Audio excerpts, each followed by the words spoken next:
we put a lot of weight on ourselves trying to wake up every day thinking, I got to create something beautiful every day. Mm. And I realized, whoa, that's literally what I've been doing for the last 10 years. I wake up thinking, I got to make something out of nothing.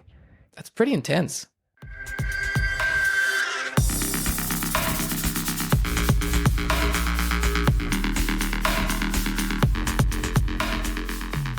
What's up, everybody? Welcome to the Headliner Mindset Podcast. This week's episode is one of my most favorite conversations that I've had in a while, where we really go deep in exploring that interesting dance between being an artist and being a business owner. Creating from your authentic self-expression while also still existing in the industry and in the business, and what can oftentimes really feel like a push and pull. So get ready for a really beautiful deep dive into that dance. This is San Holo. San, welcome to the show, brother. So happy to have you here. Thank you for making the time. Thank you for having me. I'm excited to talk. Yeah, man. I have no idea what you're going to talk about. I have no idea either. So let's see where this thing goes. I'm an open book, just like you said you are a moment ago.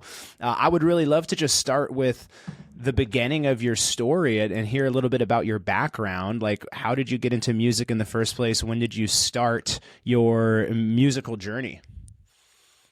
Yeah, really early. I think I was 12 years old.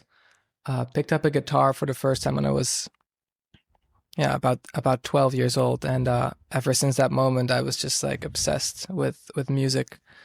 And I always thought I would be a guitar player, or playing in a band or something, but then the electronic music thing happened, and started making beats, and that kind of blew up, and now I'm San Holo. So how did it blow up, right? I think that's everybody's question. Everyone wants to blow up.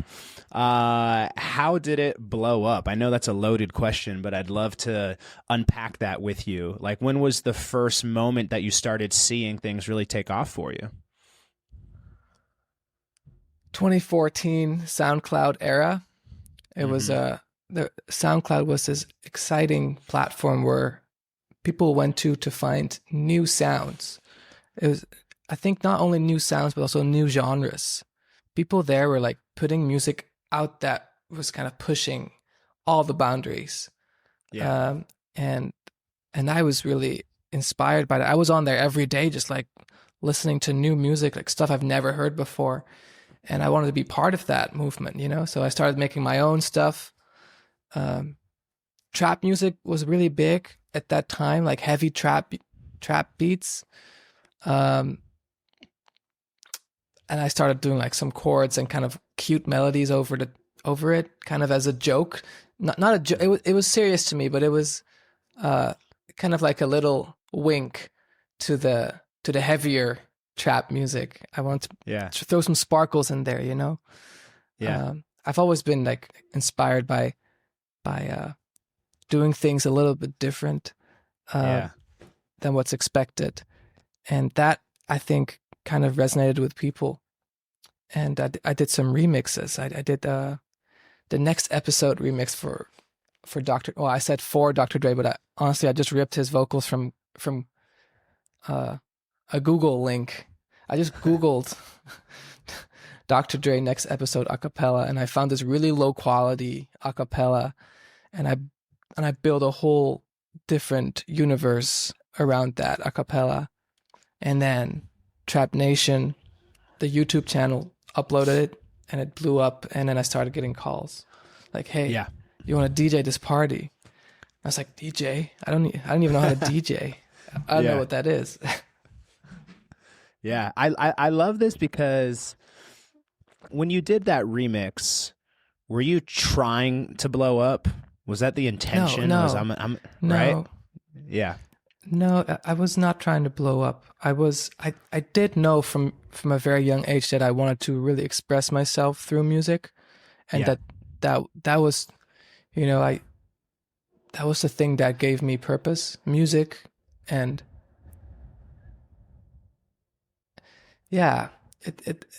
I think music, it's just something that I'm starting to realize now later in life, that music has always been something to hold on to, you know, creatively, also spiritually, expressing myself in a song. Sometimes I have to finish a song before I can feel that peace, you know, and it's not always fun, but it does give me something to hold on to, you know, and so making those remixes or just like doing something creative, doing something different was in a way something that I felt called to do.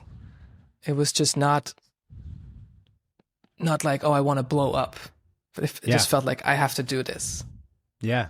It sounds like it was more for you, like an internal process, like you even said, even a spiritual process, than it was like an external process, which I think so many people that are listening to this podcast are like, I want to blow up. What's the strategy? How do I do it? You know, and now, you know, having a remix strategy as part of your game plan is like, okay, let me remix this artist so that I can get some attention and DJs are going to play it. Like it's so intentional and strategic, but it's coming from such a different place than what you're talking about. I never thought about a release strategy back then, but you also have to understand, if you go back 10 years, look at Instagram. I think Instagram didn't even support videos yet. It was just pictures. Yeah, and putting out music, like social media was not about promoting your music or marketing. It was, you know, Instagram used to be this hipster app where you would take a photo and you would put a filter on there, and everyone's like, oh, that looks like an analog photo. Yeah. So the whole landscape was so different. And SoundCloud for me was that exciting platform where people could leave a comment on the audio file, which was so exciting too, because you knew you made something.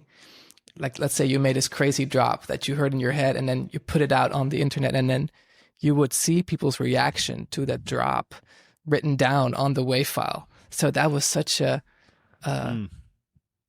beautiful experience. Yeah, we need to bring that back. Like, we need, why didn't Spotify support that? That would be so cool to see people comment on tracks. Yeah, like on the actual part of the song that got them, you know, most inspired, right? But I think we're bringing up a really good dialogue here because, yes, the landscape has changed. Right, the marketing tools have changed. It was a different era. SoundCloud had a different culture around it. But at the same time, I think the essence of making music for yourself and for expression versus making music to try to become famous and make it a career are ultimately two different things. And not to say it's black or white. I'm sure you also still have some strategy in what you do, you know, now. It's like it's not one or the other. But I just think it's such an important thing to look at. And also, I think this is what separates being a producer / DJ versus being an artist. Right? I think an artist is going to pursue making music because it's a calling. They have to.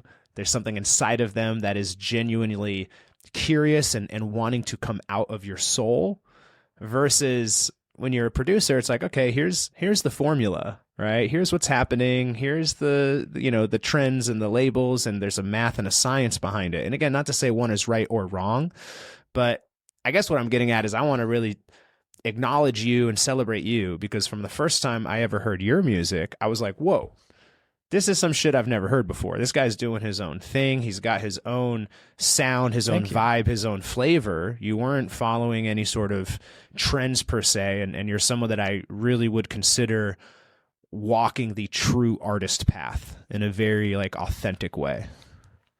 I really appreciate that. Thank you. First of all, thanks for the compliment. It's very layered though. It's very nuanced, and you're touching on a very interesting and I think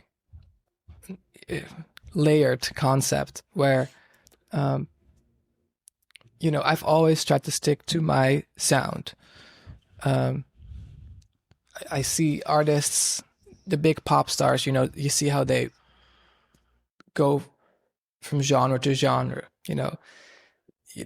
They, for example, they used to do big room, then they go future bass, and then they go house, and now they do UKG. And that's, I'm not hating on that. I'm just saying that's a different strategy.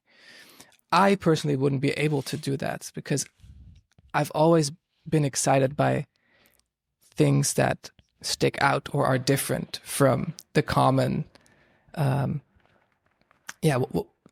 what's popular. And that sounds very hipster, but it's not. This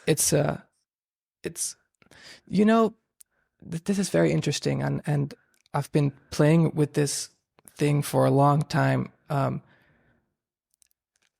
Music is intimate to me. It's an intimate experience. Yeah. And if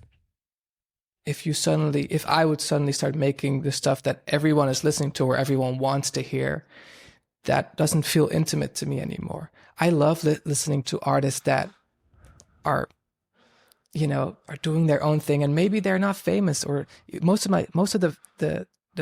my favorite artists that I listen to, they don't make a living off of music. They have a small setup in their room and they work at a coffee shop, or they have a day job, but they make gorgeous music, and it just doesn't feed the algorithm, but that experience of listening to them feels very intimate.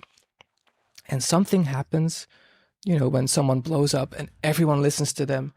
And let's, for example, Fred again. Like, when I first discovered Fred again, I was obsessed with his sound and his sampling and his approach, and it was just something I'd never heard before. And still, like, he has carved out his own genre, like that. His genre is kind of Fred again, and people have kind of jumped on that train.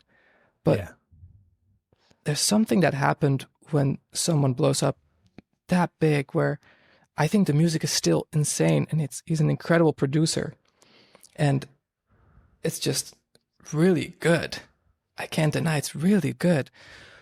But the intimacy of when I first heard that song, I think it was called it's called "I Found You." Oh my God, that song, I don't think anyone was really listening to it back then. But that intimacy with that song that you just discovered for yourself, and it was, no one knew about it. That's something that I really like about music, and it's I wish I wasn't like that. I wish I wasn't like that. Well, and that's kind of the old traditional role, I would say, of a DJ in certain areas, was like to introduce new undiscovered music. And I guess, it still is, right? But yeah, it's an interesting thing to look at, of the newness when something is still just surfacing and just bubbling, and that intimacy of like, ooh, I'm kind of the first person experiencing this. It hasn't been played out millions of times yet, and it has a different nuance to and it. Just to clarify, this is not saying, hey, I don't like him anymore because he went mainstream, or that artist is bad because they sold out and they went mainstream. Not at all. This is I'm just expressing my personal opinion, how I experience music. My relationship to music is interesting. It's very intimate, and I love to and that's okay. That's probably just how I'm going to go through life. I'm going to hear something. Sometimes I hear a video on Instagram Reels. I'm scrolling and I hear something. I'm like, whoa, this sounds very special. And I save it and I listen to it because it sounds so beautiful to me. I'm curious, how do you, as a creator, as a producer, as an artist, continue to create outside of the box, right? How do you continue to kind of stay fresh with your sound and not fall into, repetition, and continue to evolve? Yeah, for me, that's the only thing that drives me, So I did an album last year called Existential Dance Music, and then I played this dubstep festival, Lost Lands, and that's more like it's like a heavier music. Yeah. Lots of dubstep rhythm. And I just thought, let's do something different. And I thought of this concept called wholesome rhythm, which is kind of like rhythm. There's already melodic rhythm exists, but I wanted to bring a new twist to it.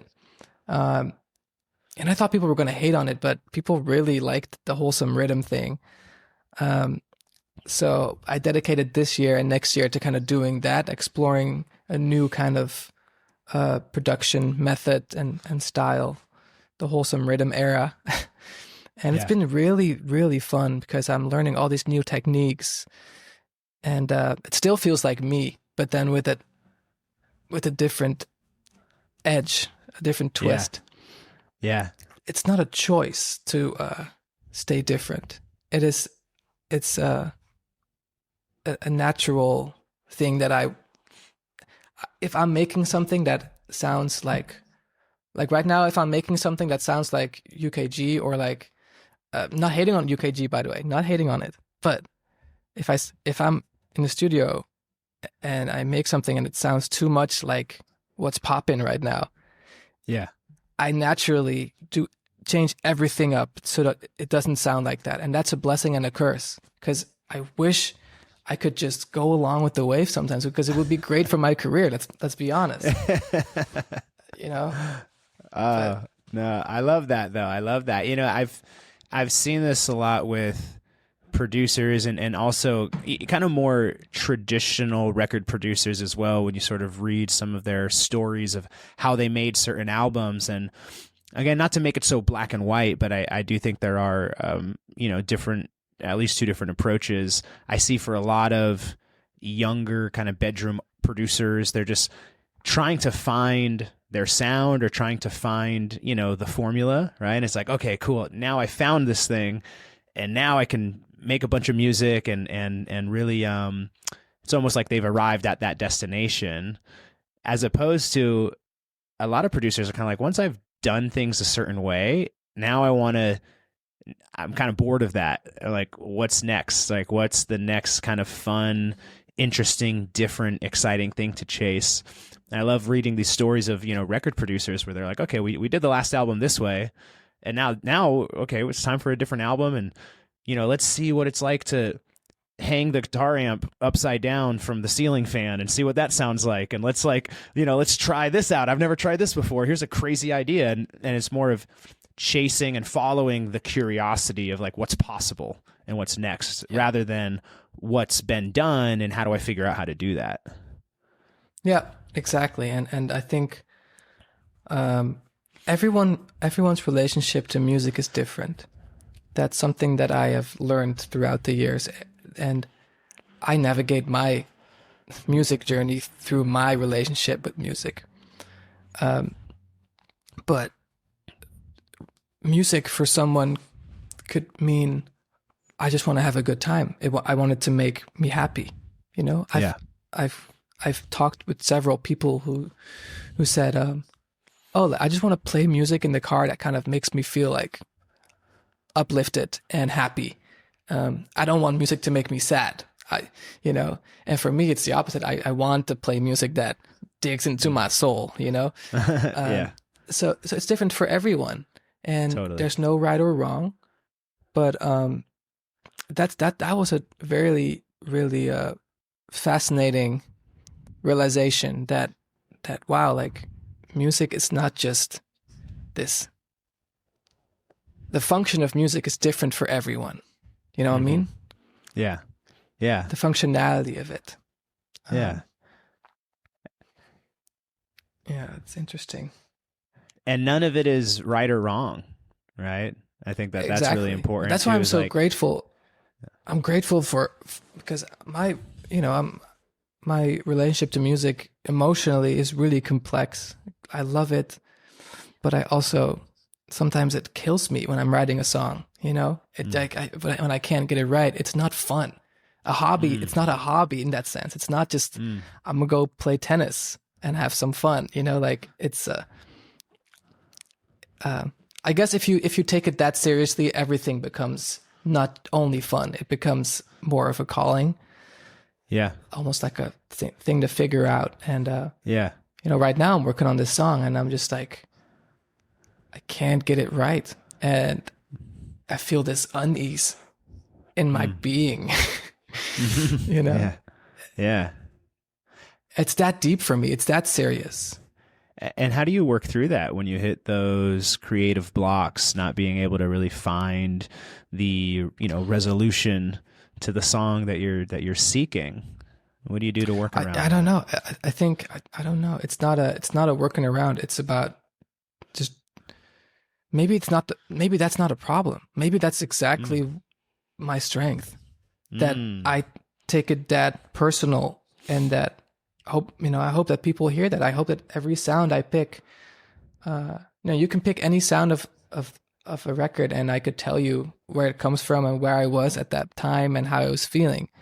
Yeah. And for some other people, making a song might be just more like, let's make a banger. Let's make something that feels good, Yeah. And that's also good. And that's beautiful in its own way too. Yeah. Well, I think you just said something so profound, which is that what if struggling with your song or having a creative block isn't a problem? Because we look at that as being a problem, right? It's like, I want to come in and just be inspired and have flow and all of that. But there's almost this wrestle that you get to have with your music. It's the whole point, right? It's kind of like, it's like life. It's like, what if I just always wanted to be happy and everything always worked out all the time and life was just that? It's like, no, life is also pain and struggle and challenge, but that's what makes you who you are. It's what makes it fucking beautiful.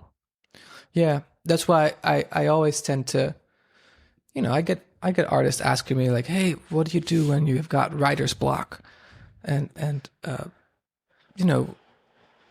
we like to create diagnosis, like as people, right? We like to diagnose ourselves, like, I can't work right now because I have writer's block. Does it really exist? Like, isn't it just like life happening? It's also, you don't want to claim that term, You don't want to. If maybe you're already writing when you think you're not writing. Sometimes the other day I was trying to just create something because I couldn't create like a dance track that I was working on. So I played some guitar and recorded some guitar noodles. And I thought, this also sucks. So I created this guitar loop and I was like, yeah, it's whatever. And then I reversed it and chopped it up, and then something happened, and now I'm working on that song. I put a beat on it, and like it's my favorite song, So I was already writing that song, like subconsciously. The struggle was already doing something to me to write the next song. Yeah, Ooh, and just to expand that perspective even a bit more, we can potentially limit ourselves to thinking that writing the song only exists when I'm sitting down at the DAW or the guitar and I'm, quote unquote, working on the song. But what if also it's when I go to the beach that weekend and I jump in the water and I feel the sand on my toes and I experience life and I have a conversation with a friend, that's also affecting my mindset, my personality, my emotions. And then when I go back to sit down again, all of that is being brought into the song. So when are we ever not an artist?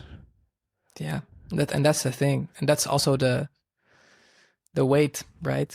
I had a conversation with someone the other day, and he said, we put a lot of weight on ourselves trying to wake up every day thinking, I got to create something beautiful every day. And I realized, whoa, that's literally what I've been doing for the last 10 years. I wake up thinking, I got to make something out of nothing. I got to create something, got to create beauty, got to create. I'm not saying this to myself. I'm not looking into a mirror and saying, you got to create beauty. No, it's this feeling inside. You want to create. That's pretty intense, Yeah. Yeah. And what's a different mindset and approach to have rather than I have to create something and then that feels heavy? Like, what's another mindset to step into around it? Yeah, I'm still figuring that out. Maybe it's I don't know. I still feel it. I still feel a little bit of unease when I'm not creating something, and it's I don't know if it's a bad thing or if I need a better relationship with it. But it's also the artist's struggle, I guess. I don't know. It's I just realized there's so many. Everyone is so different. Everyone is so different. Every artist is different. Some artists just are very focused. They say 9 to 5, I lock in, and then whatever happens that day, I start and I close it, and then I go back home, and then tomorrow we start again. For me, it's never ending, but also never starting. You know, it's. I could have a conversation with you today that inspires a whole record. You know, I hope it does. Yeah. San Holo Headliner Mindset EP coming out. Yeah, exactly. 2026. Yes. I love that. Collab of the century. Yeah. I did want to say something. We kind of kept on talking, and it was I enjoyed the free flow of the conversation, but you did say something earlier that I wanted to talk about. I want to put the record straight. You said back in the day, like, that I made music out of just a pure passion perspective, right? Like, not just with the idea of like, I want to blow up, I want to be famous. That is correct. But I can't deny that right now, 10 years down the line, I do definitely feel like part artist, but also running a business, you know? Yeah. I'm also, you are. I am, which is a choice. And it's a choice I've made. And sometimes it's a struggle with the creative part inside of me. And navigating that has been really interesting throughout the years. Yeah. Why do you say it's a choice? Because you can be an amazing artist. You can be an incredible artist and not get paid anything for your work. Yeah. You know, that's just a fact. I know a lot of amazing artists that are not getting paid or living off of their work. If you want, and I think if you want to live off of your work, there has to be some sort of businessman in you, or you know, and that's the struggle. And that's not my natural state. It's not my natural state to think about budgets and how to market it, but it's a choice I've made. And for now, I've decided to play that role sometimes. And but it's not gonna be forever. It's just for now. I want to do that. Yeah, this is something I talk a lot about on the podcast is, you know, for every artist that's out there that's making music, and, you know, by all means, make music and love the process. And if at some point you want to be successful in the music business, you also get to start a business. Right? In order to have it turn into income, in order to market yourself, build a brand, play shows, make money, all of that. Like, you have to become in the beginning, a self-employed entrepreneur. You are a business owner. And that's the big struggle for a lot of people is, I love making music. I don't necessarily love being a business owner. And one, you don't have to, but two, if you want to, you know, turn it into a career, I think it's an inevitable part of the process. Even hearing you talk about it, like being like, you have to be an entrepreneur and stuff, and like that, it is a harsh reality. But it's not a nice. It's the art that comes from the heart and the love that you pour into it is so detached from those concepts, those numbers, and those. Yeah. It is an intimate world that you feel inside yourself, that you feel like you want to express and put out. Basically, you just want to put out love into the world. That's what you want to do as an artist. Whether it's with sad music or with happy music or with whatever type of music, you want to put love into the world. I'm so curious to hear your perspective on this, because I've seen this and I've worked with a handful of artists. I do life coaching for artists specifically and mindset coaching, where I've had artists where when you start, you're not thinking about the business. And so you're making music from a place of pure joy, fun, passion, creativity. And then that's what makes the music successful, is because there's a certain kind of energy that you're putting into it. I think similar to you, you're like, I wasn't trying to make this remix blow up. I was just having fun. And then it blows up. It gets a lot of attention. Everybody falls in love with it. And now all of a sudden, whether you realize it or not, you're running a business. You're in the business. And now you're touring. This becomes the full-time job. All of a sudden, you have to keep touring to pay the bills. All of a sudden, there's a whole different level of stress and pressure and contracts and, touring. And so now you're also trying to be creative, but you're not in the same place that you were before. So the trap I oftentimes see people fall into is, now I'm making music more as fuel to keep the business going so I can kind of keep the bills paid. And then I'm now probably losing that passion. I'm losing that same spark. Right. And so a lot of the work that I've done with people is like, how do you get realigned with that spark again? But I think it's an inevitable part of most artists' journeys. And I'm curious if you've experienced that for yourself as well. That's 100% what I experience. Mm-hmm. I think touring makes things a lot more complex in terms of, if you have a touring artist project, there's a lot of costs that come with that, and a lot of risk, a lot of people involved, and it's an amazing experience getting to tour. That itself inspired me so much, being able to, I'm going to Asia next month to play Korea, Japan, and China, and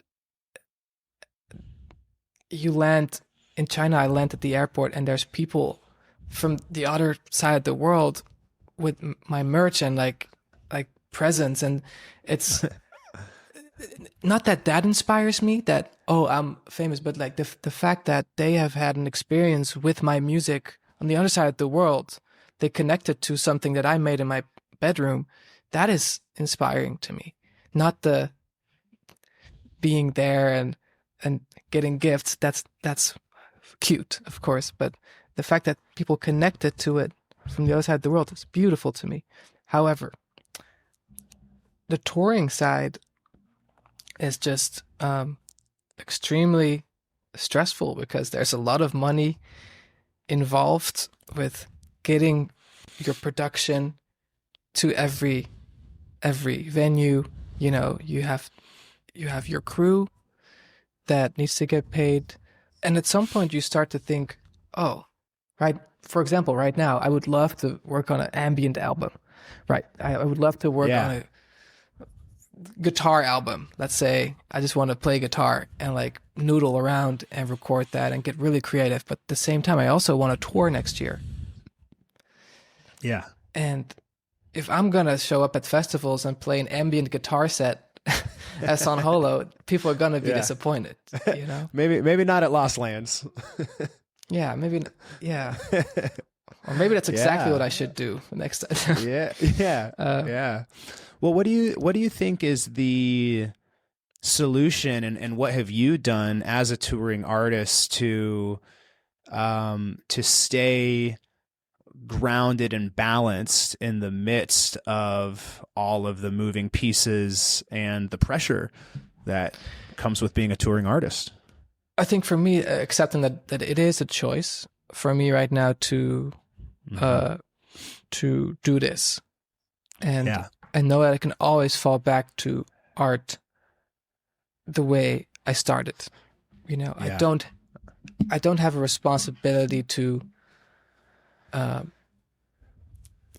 can decide. This gives me peace sometimes to stop tomorrow and say, hey, you know, this was fun. I'm gonna go back to just me and a little guitar recording some stuff, and I don't care who listens to it. This is just for me. It's so huge, because back to what you were saying about waking up and feeling the pressure of, I have to create something great today. I know for you, that's coming a little bit more from almost like a spiritual perspective, but yeah, also it can also be now the business thing. Yeah. Now it's like, yeah, I got to keep the business going, so I got to create the next album or whatever. And when we are stuck in the mindset of I have to, right? We make ourselves powerless. But shifting into I'm choosing to, and also like I get to. This is a choice. I get to do this.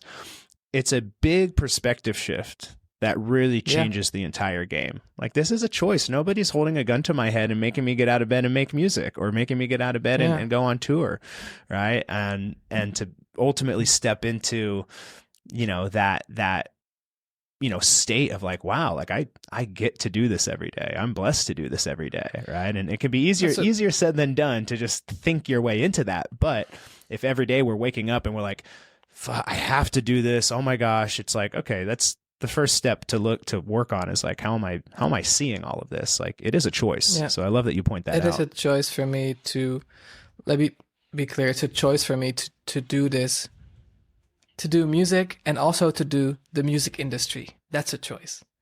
For me to do music is a calling. Yeah. To do the music industry, it's a choice. Yeah. I don't think it's a choice for you to do music. I think you have to do music for your soul and for your spirit, right? Music is a calling, and that's what I will always do till the day that I die.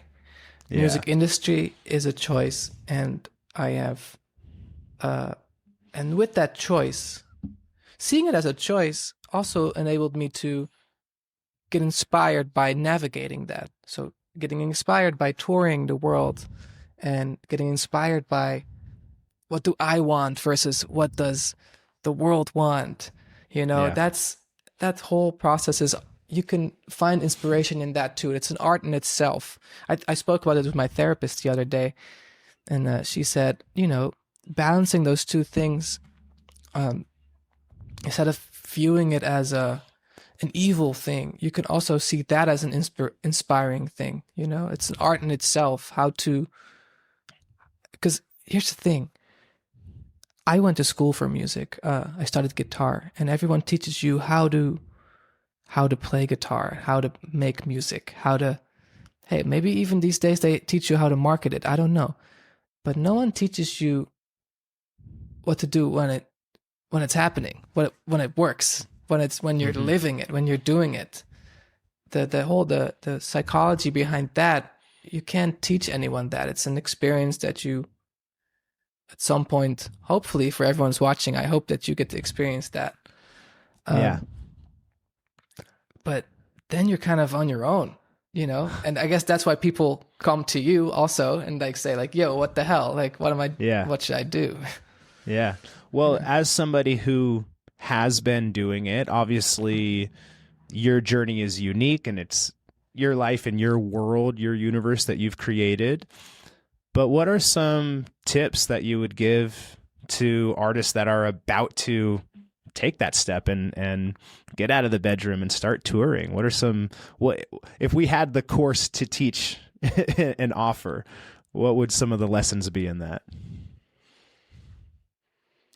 Look, man, like, advice from me is that everyone is so vastly different. Every person is so vastly different.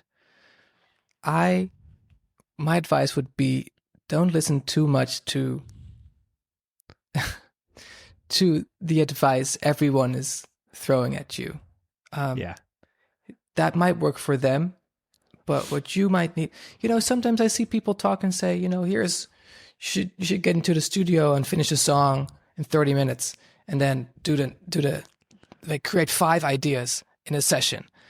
And I would feel terrible doing that. I spend a month on a song, you know, sometimes, and I go, I go for a walk at night, listen to the lyrics and change the lyrics up because it doesn't feel right. And, you know, you might say, oh, that's a terrible process because it's not effective.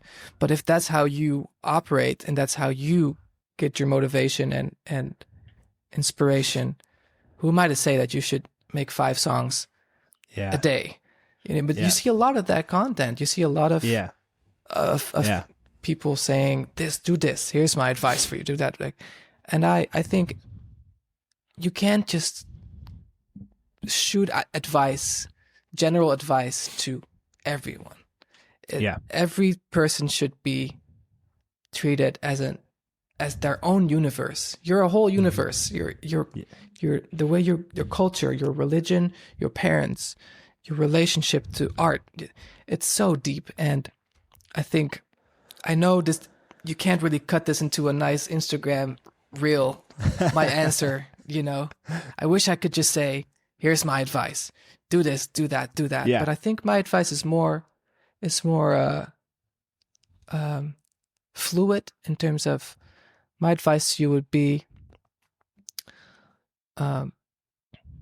just because something works for someone else doesn't mean that it will work for you. There's no right way of doing it. The only right way would be to follow what you feel works for you. There's not one hack that works for everyone. Yeah. Dude, really beautiful answer. Because if you look at everybody that is, you know, achieving the goals that you might want to have, let's say touring, you know, has built the business, and then you look at what's the path that they took to get there, there's 500 different paths. And so, you know, your path, I think a lot of people are looking for what's the answer, right? What's the formula? How do you do it? What's the recipe for success?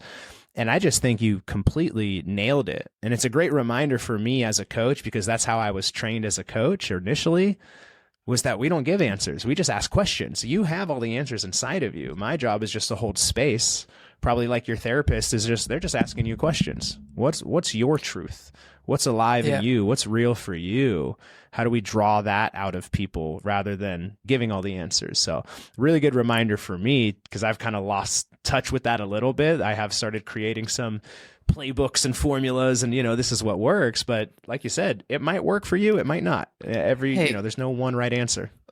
That's part of that, what you're talking about. Like, you know, you've done your concessions. You wanted to grow your socials too. And then, you know, sometimes that's about playing the game a little bit, right? And that's sometimes me making a song that I feel like, oh, maybe we should, maybe it's a good idea to make a dance record and not an ambient record right now because I want to go on tour next year, you know, like, there is I think what we're talking about, if I can like add something to my advice, it would be if you're an artist and a musician, make sure that your relationship with music is solid.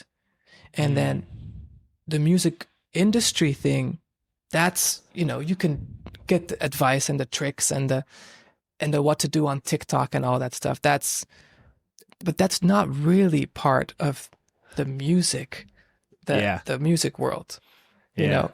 And I think if you stay, at least you know your relationship to music and what it means to you and what's important to you when it comes to true music and art, then you might be able to navigate the music industry with a little bit more peace of mind.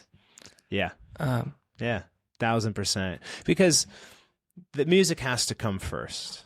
It doesn't have to. I would prefer if it does. I think this is if you want to be an artist versus just being a producer / DJ. If we want to look at it from business terms, create the product first and then go learn how to market it and sell it. But you got to make the thing first and make that thing, you know, from a place of, I don't want to say isolation, but from a place of looking inward rather than looking so much outward. Because the other way is looking at what's happening in the industry, and then trying to create your, you know, product, for lack of a better term, from there. Again, neither is right or wrong. That can work, and it does work. There is a formula. Also, AI can fucking do it for you now, so good luck with that, right? But I think the path that we're talking about really as an artist, right? Make the music first. Make the music from your own taste, your own self-expression, and then figure out where it fits in. Then figure out, how do you build a brand around it in the marketing? But if all of that's coming first, it's going to affect the creative process, and absolutely. I think probably be a little bit less fun. Yeah. Well, and that's the thing. Some people can do that. Some people can. Let's be honest. I think there's artists out there that are more businessmen than artists, and that's okay too. That's the whole. That's the painful part for a lot of artists. I think that's the painful part for a lot of artists, is to see that the people that are really good at marketing and building a company and building a brand sometimes also get to really be in the spotlight because of that quality. Yeah. I think what I'm really trying to say is, I agree with everything you said about the music comes first, but you do have to ask yourself the question, do I want to be part of the music industry? That's a good question. Do I want to pay the bills with music? Do I want to live off of my art? And if that's so, then there's things you could do that would help with that, It's such an interesting dance. It's such an interesting dance, because it does get to be both. As we said in the beginning, if you want to have a business, have a successful business in the music industry, you get to be a business owner. You also get to really understand how the business works and understand all the ins and outs of the business and understand branding and marketing and all of that. So it's a really interesting balance of how to lead with authenticity and authentic creativity, while also being really good at the business. I think you said something a moment ago about there are these guys, and let's be honest, let's be real, there are artists out there, huge big headlining artists, where their job is now to run a multi-million-dollar touring business with 50 people on their team, and they're not spending 8 hours a day making music anymore. They have other people that are helping them with that, and it's this whole machine. Welcome to the music business. Not even 2025, but let's just be real. Let's just be real. They don't make the music anymore. Yeah, it's a hot take, but but it's true, and that it's true. And the thing is, Katy Perry doesn't produce her music either. Pop artists aren't doing it. You know what I mean? And now EDM has become pop in that sense, and it's following a bit of this reality of how the music business works in some of these other areas. So, being an artist is more about being the face, being the DJ, and running the business. And what I would say is cool. Like, if that's what you want for your life, awesome. Do it. Like I said, everyone's relationship to music. Yeah. Everyone's relationship to music is different, Yeah. And you've been called to make music, express your feelings, right? It's like you. As you I'm said, in the weeds. I'm in the weeds. Yeah, I love it, dude. I love it. And none of it's wrong. None of it's right or wrong. We all get to have our own place. I've found this weird little space in the music industry where I get to be a coach. Didn't plan on that, but similarly following my own passion, my own creativity and inspiration.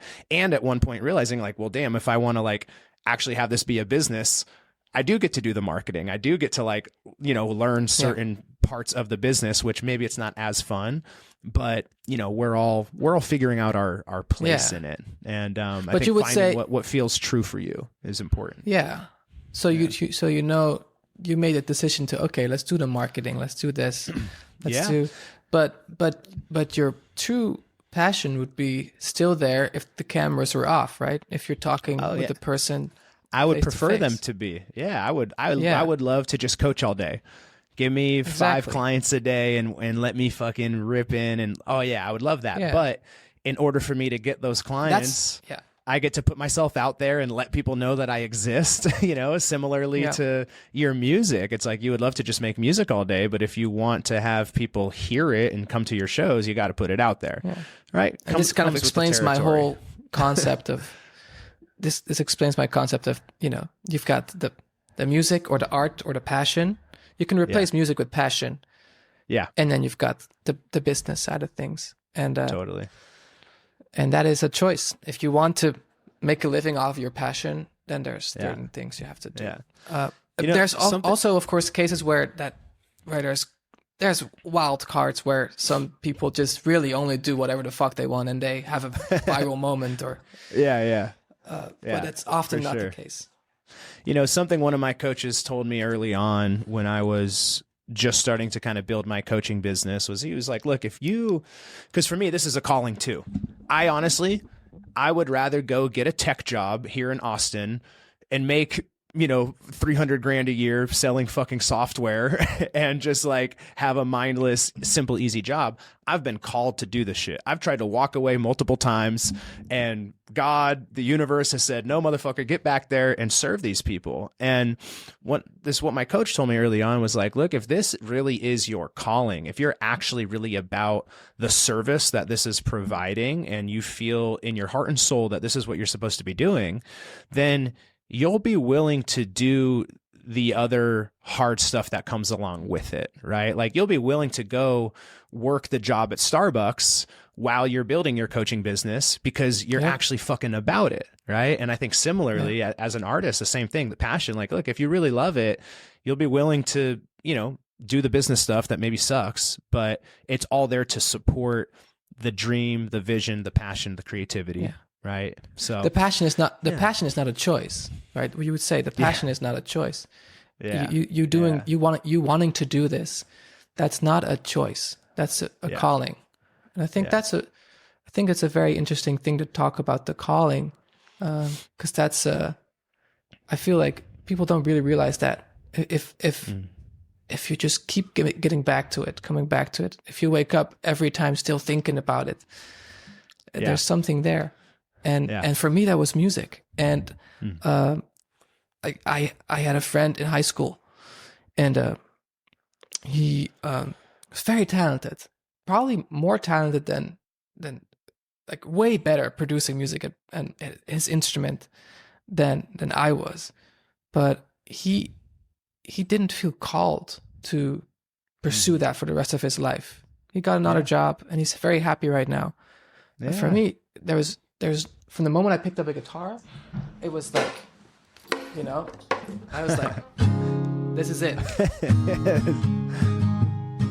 Yeah. You're a guitar player too, right? I am. Well, yeah. I just played my very first show. Shout out Bella Renee. I'm not sure if you're familiar with her. She's like a singer, kind of the drum and bass world, but yeah, I just sit here in the corner of my room, and I just, I don't really claim to be an artist. I just jam metal riffs just for fun. And she was like, yo, come get on stage with me and play a couple songs. And so I just had my first taste of playing live, and now I'm like, oh shit, I want to get back out there. I got the bug. Now I'm like, okay, let's do that again. That was fun. Yeah. That's cool. Yeah. I want to ask you this because, I just shared, like, it's such an interesting dance of passion and business and all the, the stress and pressure that comes with that, balancing, just trying to find that balance in that dance. Like, I've definitely had a couple moments where I was just like, fuck this, I'm over it, I'm ready to walk away. Have you ever reached that point where you were ready to just step out and be done? Yes. It was right after the pandemic. I was about to part ways with my management. I was on tour. I think the borders just opened up again, and COVID just ended officially while everyone was still masked. I was touring, and the second day of tour, one of my main guys got COVID, and everything just kind of, the whole tour we were just about to do just kind of I just got so close to like, oh, let's just call it off because we're never gonna get through this 3 months of touring, COVID tests every day, masked meet and greets every day to pay for the costs, like you already put all that money up into the tour in advance. Yes. Like doing meet and greets, like, and even though I love meeting the fans and the people that support and listen to my music, I don't like calling them fans. I always like to let's call them listeners or I love meeting them, but 100 people a day with masks on, it's just, it was just so, I was just kind of hoping that I would not get COVID every day. And then, one of my most important crew members got hit with COVID. And I was just like, you know what?